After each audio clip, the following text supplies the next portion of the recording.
ओम श्री गुरुवे नमः। ओम श्री गणेशाय नमः। मेरे प्यारे भारतवासी, सनातन धर्म में रुचि रखने वाले और अपनी पराविद्या की प्रति विशेष जो हमारे भाई बहन थोड़ा बहुत जानकारी और रुचि रखते हैं, ये वीडियो हमारा विशेषकर इन लोगों के लिए है कि जो अपनी परंपरा, ऋषि परंपरा, अपनी भारत भूमि की जो विशेषता है उसके संबंध में मैं आप लोगों को, मैंने पहले भी एक वीडियो डाला था कुंडलनी के पर, जो खट चक्रों के विषय में था। आज दूसरा वीडियो उस संबंध में, कुंडलनी के संबंध में और खट चक्रों के संबंध में विशेष जानकारी और पूर्ण जानकारी होगी। अगर हमारा वीडियो लंबा होता है तो मैं इसको 2 भागों में वीडियो डालूंगा। आप लोग कुछ शास्त्रों का अध्ययन करो जो योग के संबंध में हो। उन शास्त्रों का अध्ययन आपको करना चाहिए। जैसे कि 3 नाड़ियां तो सभी जानते हैं, इड़ा, पिंगला, सुषुम्ना। अब 3 ही नाड़ियां थोड़ी होती हैं। यहाँ समझने की बात, जब कुंडलनी की बात आ जाती है वहां 3 नाड़ियां नहीं होती, वहां नाड़ियां होती हैं 5। इड़ा, पिंगला, सुषुम्ना, सुषुम्ना के बीच में होती बजरा, बजरा के मध्य होती कुहू, जिसको कुंडलनी कहते हैं। आप अगर संपूर्ण जानकारी, कोई ऐसा ग्रंथ आपको मिल जाए जिसमें पूरी विशेषता के साथ लिखा हो।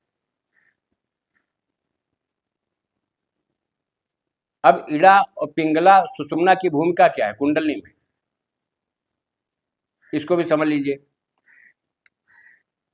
जो मूलाधार चक्र में बीज मंत्र होते हैं, उन बीज मंत्रों को जब जाप करता है कोई साधक, उससे प्रभाव क्या पड़ता है? तुम्हारी इड़ा और पिंगला और सुषुम्ना नाड़ी का केवल प्रक्षालन होता है, केवल प्रक्षालन। इन बीज मंत्रों के द्वारा ये नाड़ियां स्वच्छ होती हैं।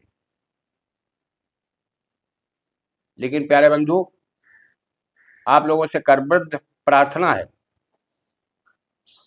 कि एकदम से मत कूदो इसमें। नहीं ज्यादा करना है तो थोड़ी सी मेहनत पहले कर लो। कुंडली के संबंध में सर्वप्रथम गणपति जी का एक श्लोक है कि वक्रतुंड महाकाय कोटि सूर्य संप्रभा निर्विघ्नं कुरु मे देव सर्व कार्य सर्वदा। ये श्लोक है, श्लोक नहीं, गणपति जी का मंत्र है। इस मंत्र में प्रार्थना की गई, मेरे सभी कार्यों को सफल बनाएं, सिद्ध करें। अब वक्रतुंड, सूंड जो नासिका है गणपति जी की, वो देखिए, आप ध्यान से देखोगे तो ये नीचे से ऊपर की तरफ मुड़ी हुई है। ये कुंडली का एक आकार है। गणपति जी का इससे विशेष संबंध है। इसीलिए इनकी प्रथम प्रार्थना करें, 108 बार इस मंत्र का जाप करें। इसके बाद गायत्री का जाप करना आवश्यक होता है इसमें, क्योंकि गायत्री मंत्र के द्वारा तुम्हारी आत्मशुद्धि, आत्मबल, बुद्धि का बल और हृदय एक स्थान ऐसा होता है जो जिसको कहा जाता है चित्त। इनको बल मिलता है, ग्रहण करने की क्षमता मिलती है। गायत्री मंत्र का यह प्रभाव होता है। तुम्हारे शरीर का शुद्धिकरण हो जाता है। गायत्री मंत्र का प्रभाव है अच्छे कामों की तरफ प्रेरित करना। उस शक्ति जो गायत्री मंत्र में छिपी हुई शक्ति है, उसका कार्य इतना है कि तुम्हें अच्छे कार्यों की तरफ प्रेरित करना, तुम्हारे विचारों को ठीक करना, तुम्हारे विचार में जो कलुषित गंदगी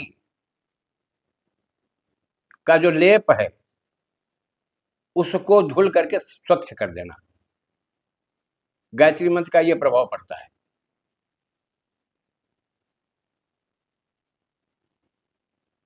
अब ठीक से फिर जानकारी कर लें। इड़ा, पिंगला और सुषुम्ना। सुषुम्ना के बीच में होती है बजरा, बजरा के बीच में होती है कुहू। तो इन मंत्रों के प्रभाव से पहले दोनों नाड़ियां स्वच्छ हो जाती हैं, निर्मल हो जाती हैं। तब क्या है कि तुम्हारे जो आप बार बार जो ऑक्सीजन लेते हो, वायु लेते हो, श्वास लेते हो, इसका प्रभाव अंतःकरण पर पड़ता है।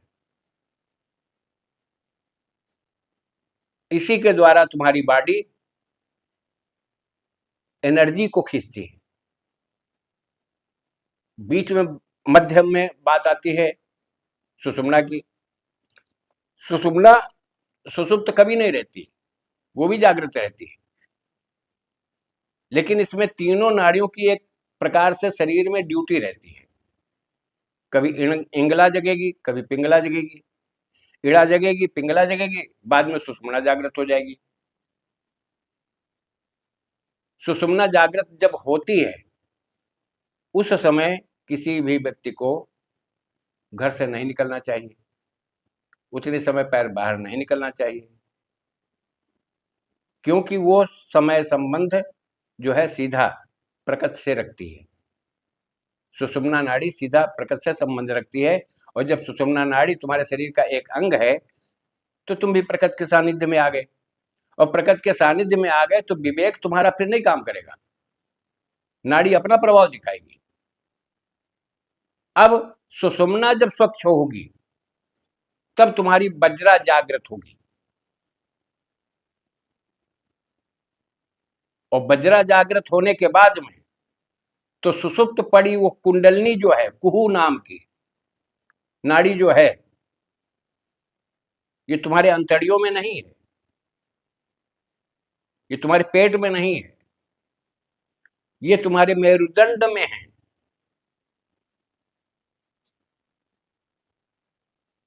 इसका संबंध सीधे तुम्हारे मेरुदंड से रहता है। जब आप जाप करना शुरू करोगे तो मैंने अगली वीडियो में बताया था, लेकिन पूर्ण विस्तार से मैं नहीं बता पाया। आज जो है मैं इसको पूर्ण विस्तार के साथ, पूर्ण जानकारी के साथ मैं आपको बता रहा हूं, जिससे आप लोग इसमें कुछ प्राप्त कर सको, धोखा न खाओ। प्रैक्टिकल करके देख लो, क्योंकि मैंने कभी इसको प्रैक्टिकल किया है। तो जो मैंने प्रैक्टिकल किया है मैं उतना ही बता रहा हूं। जैसे कि एक नहीं कई ग्रंथों का मैंने अध्ययन किया, लेकिन उसमें क्या है कि बीज मंत्र सही उचित स्थान पर स्थापित नहीं है किसी भी चक्र के। आप गूगल पर सर्च करें, उसमें भी आपको फेरबदल मिलेगा। लेकिन मैं आपको पूर्ण जानकारी के साथ मैंने खुद स्वयं अपने हाथ खट चक्रों का निर्माण किया, कागज के ऊपर बनाया, आप लोगों को समझाने के लिए। और देखिए, पहला मूलाधार चक्र है, ये देखिए, इसका आप निरीक्षण करें। अब मैं तुम्हें प्रैक्टिकल कैसे करना है इसके बारे में मैं आपको बता रहा हूं। जैसे इसका बीज मंत्र है लंग, मूलाधार का बीज मंत्र है लंग। लेकिन क्या है, शुरुआत कहां से होती है? लंग मध्य स्थान में रहता है। मूलाधार 4 कर्णिकाओं का कमल होता है। चारों कर्णिकाओं में सर्वप्रथम वंग बीज होता है,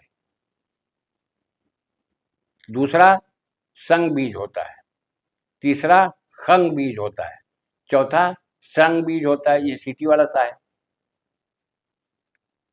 एक सामान्य सा है, एक सीटी वाला सा है, इसमें भेद समझ लीजिए। अब इसका जप कैसे करना है कि मैंने अगले वीडियो में बताया था कि अपने को समेटो और अपने में सिमट जाओ। इसका रहस्य आप जान लीजिए। जैसे वंग संग वंग, वंग संग खंग संग, वंग संग खंग संग, वंग संग खंग संग, वंग संग खंग संग।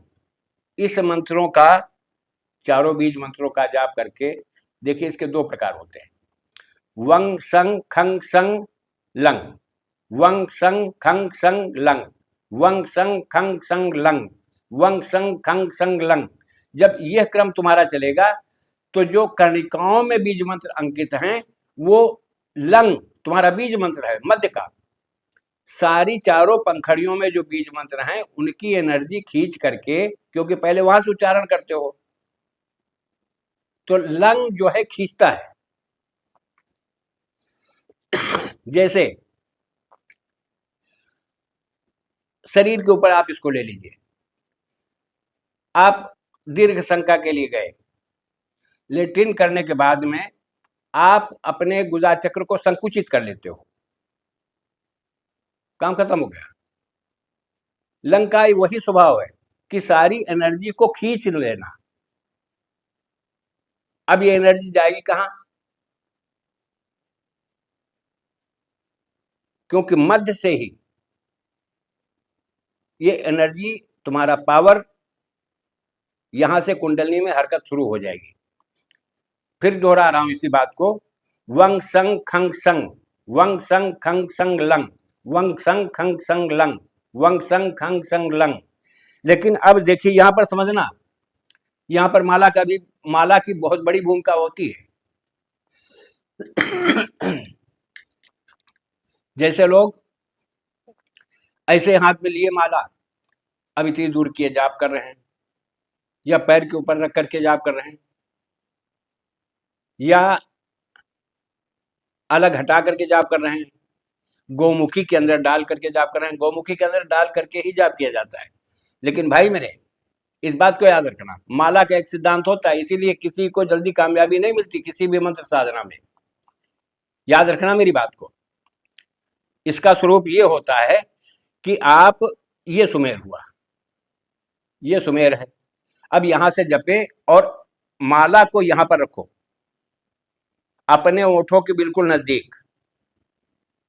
अब होता क्या कि तुम्हारा माला चलेगा ऐसे, ऑक्सीजन आएगी तो तुम्हारे अंदर जाएगी, सांस आप लेते हो, अब अंदर गई, तभी माला में घर्षण पैदा हुआ। जब ऑक्सीजन कार्बन डाइऑक्साइड बनकर के बाहर निकली, प्राणवायु तो अंदर हजम हो गई, शरीर ने बॉडी ले लिया। अब तुम्हारी कार्बन डाइऑक्साइड जो निकली, गंदी हवा जो निकली, जिसमें जान नहीं, तत्व नहीं है, प्राण नहीं है, वो वायु के साथ में तुम्हारे शब्द निकले। जब शब्द निकले, जब तक अंदर से वायु निकलती रहेगी तब तक तुम्हारे शब्द निकलते रहेंगे। जब शब्द निकलते रहेंगे तो शब्द का, माला का घर्षण हुआ वायु के साथ। देखिए यहां प्राण वायु, माला, शब्द, इसका घर्षण है। अब घर्षण हुआ तो होता क्या है कि आपकी आधी एनर्जी ऊर्ध्वगामी हो जाती है, आधी में आधी जो आसन तुम्हारा वो ग्रहण कर लेता है, आधी एनर्जी जो अगल बगल हमारे, जो हमारे मुख से निकले हुए शब्द की जो तरंगे हैं, उसका जो वेव है, इसकी फ्रीक्वेंसी है, उसको तुम्हारी बॉडी खींच लेती है, एग्जॉर्ब करती है। और बॉडी खींचती है तो बोलते तो आप मुंह से हो, लेकिन नाक से तो नहीं बोल रहे हो, फिर भी ऑक्सीजन ले रहे हो। तुम्हारा एक एक रोम ऑक्सीजन ले रहा है, बॉडी का एक एक रोम ऑक्सीजन ले रहा है। इसके द्वारा तुम्हारी बॉडी इस मंत्र की शक्ति को एग्जॉर्ब कर लेता है। अब जितना ही तुम्हारी बॉडी मंत्र की शक्ति को एग्जॉर्ब करेगा, उतना ही तुम्हें इसमें लाभ मिलेगा। असली तत्व ये है, इसको आप समझ लीजिए। अब आपने ठीक, चलो जाप कर लिया। अब दूसरा चक्र ध्यान दीजिए, दूसरा चक्र है, दूसरे चक्र का ये स्वाधिष्ठान चक्र है तुम्हारा, ये स्वाधिष्ठान चक्र है। इस पर ध्यान दीजिए, इसके बीज मंत्र पर ध्यान दीजिए।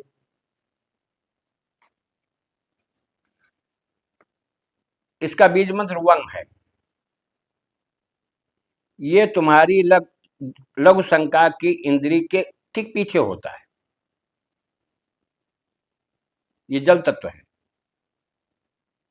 अब यहां से उच्चारण करना शुरू करोगे, बम भंग मंग यंग रंग लंग, बम भंग मंग यंग रंग लंग, बम भंग मंग यंग रंग लंग।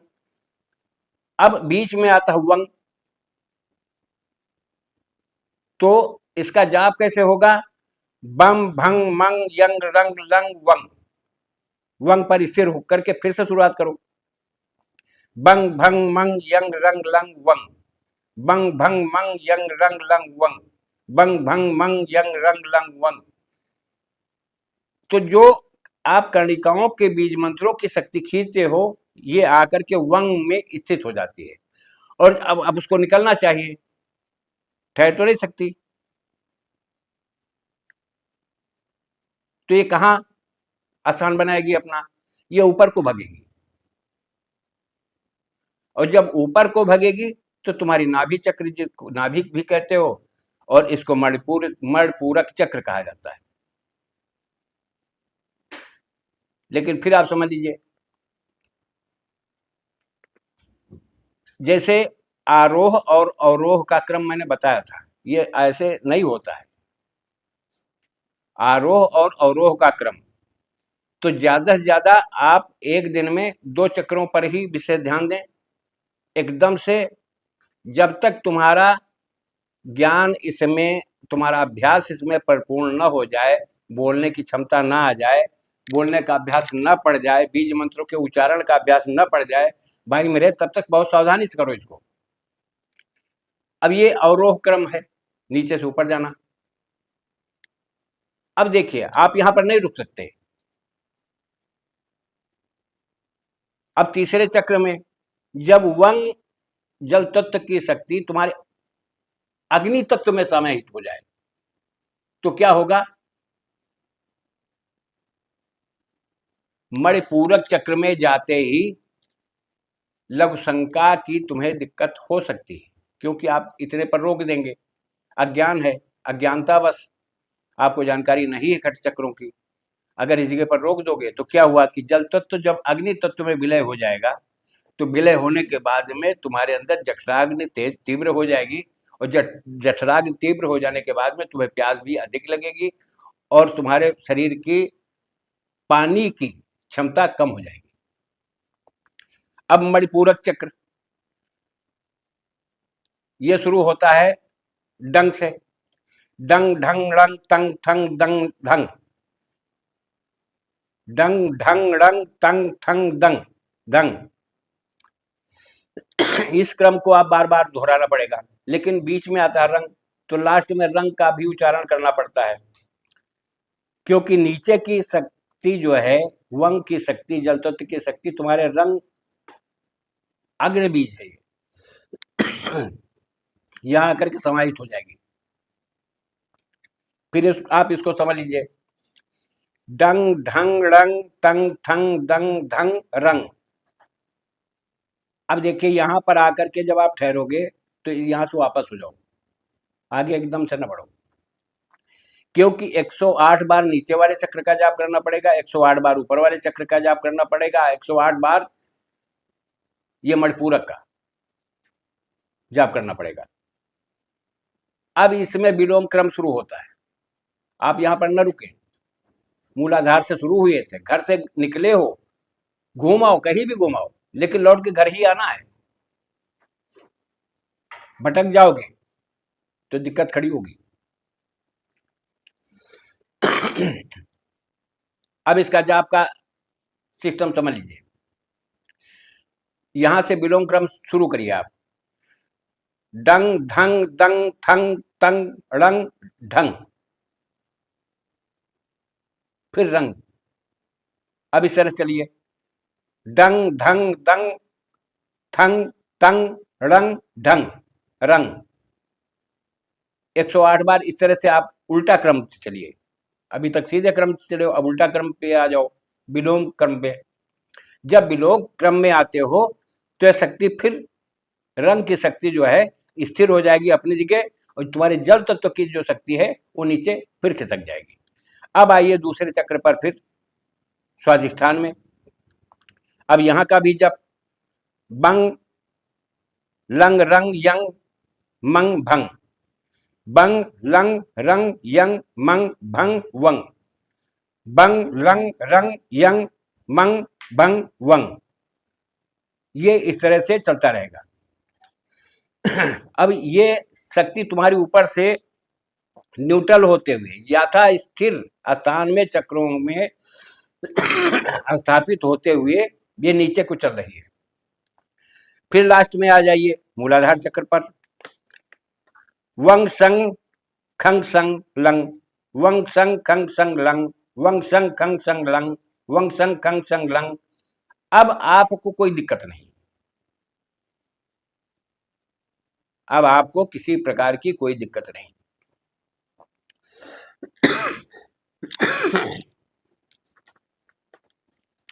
इसलिए कि तुम्हारी बॉडी पर पानी ले लो।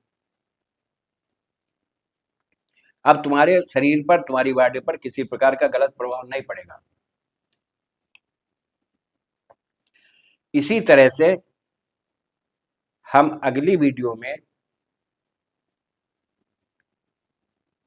आपको 3 चक्रों के विषय में फिर डाल देंगे, बता देंगे, और पूरी जानकारी भाई मेरे इसी तरह से रहेगी।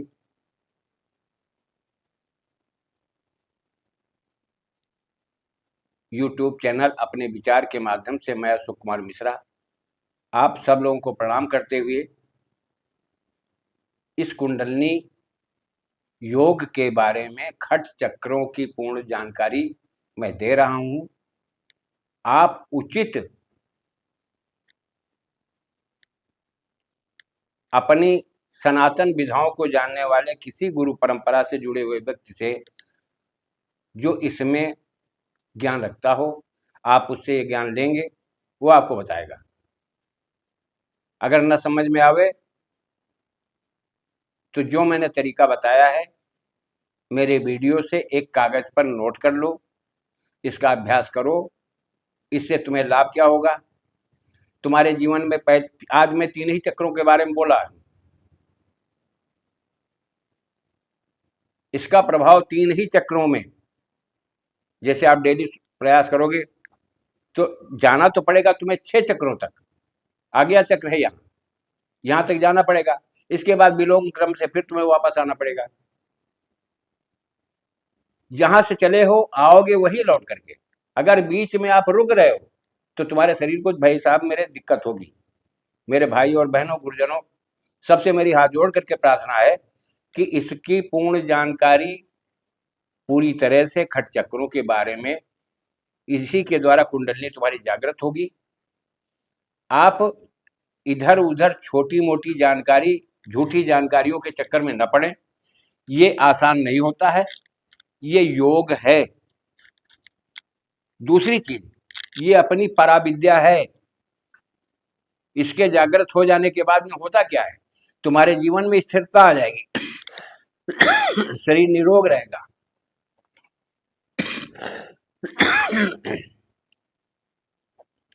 वाणी जो है,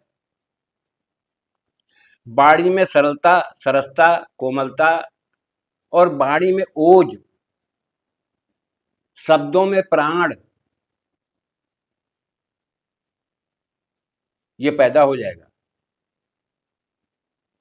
तब आप जिससे कहोगे, जो कुछ कहोगे वो मान लेने के लिए बाध्य हो जाएगा व्यक्ति। कुंडली जागरण का ये प्रभाव होता है। दूसरी चीज,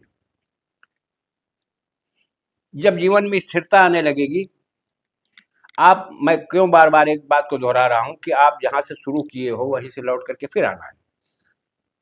तो समस्त पावर, समस्त एनर्जी, समस्त तुम्हारी इच्छाएं क्या है, कहां से क्या चाह रही हैं,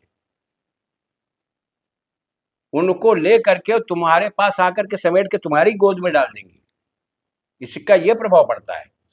ना धन की कमी रहेगी, ना वैभव की कमी रहेगी, ना यश की कमी रहेगी। आज इसी के साथ मैं अपने वीडियो को पूर्ण विराम दे रहा हूं। आप लोगों को बहुत बहुत धन्यवाद। अपने गुरुजनों को प्रणाम, भाई बहनों को नमस्ते, नमस्कार। जय भारत, जय हिंद, वंदे मातरम।